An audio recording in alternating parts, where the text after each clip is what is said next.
Good for Business. NCFree President John Davis interviews leaders in business, government, education, and civic affairs.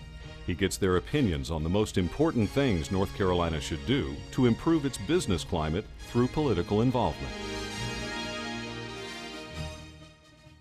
We're going through extraordinary growth in our state. We passed New Jersey a year or so ago and are now the 10th largest state in the country.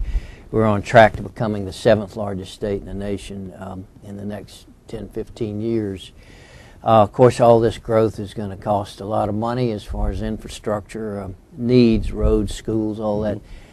How will you, in your role as state treasurer, and certainly as a member of the Council of State, participating in those discussions and debates as far as funding, how will you try to influence the Council of State with regards to funding this extraordinary need for infrastructure? Well, that's a good question, because we do have extraordinary needs. And I think the most important thing that North Carolina can do to attract businesses and continue our growth, because we all know what happens to states that fail to grow, is to provide a great quality of life. That means excellent education system, the best we can in the public, an infrastructure, a road system, and transit system that works for everyone, and repair.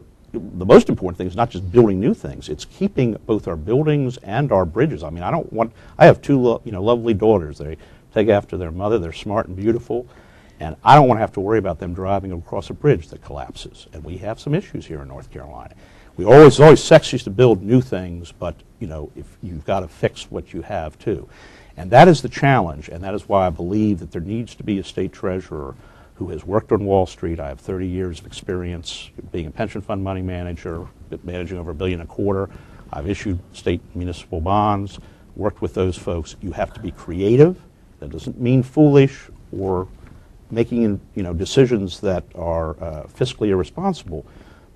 But we're in a place where we have extraordinary needs, and we have to take some action that perhaps is outside of the box to address these issues that we're talking about in terms of infrastructure costs and everything. So that's the role that I see the state treasurer handling, of being able to really take some innovative and thinking outside the box.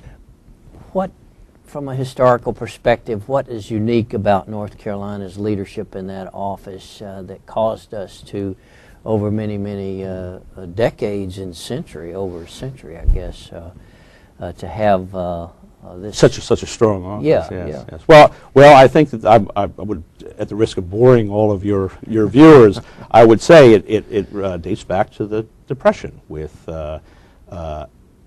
many counties, and people don't remember. I'm currently with a law firm that was founded in 1916, Bailey and Dixon, and Mr. Bailey was in fact in the legislature and had to deal with Depression-era issues, as they all did. And one of the ways that we moved forward to bring this state, because you had counties defaulting on bonds, the credit of North Carolina was in horrendous shape. You couldn't do anything. We had tremendous needs here, like today in the state, and we were far from fiscally on sound footing.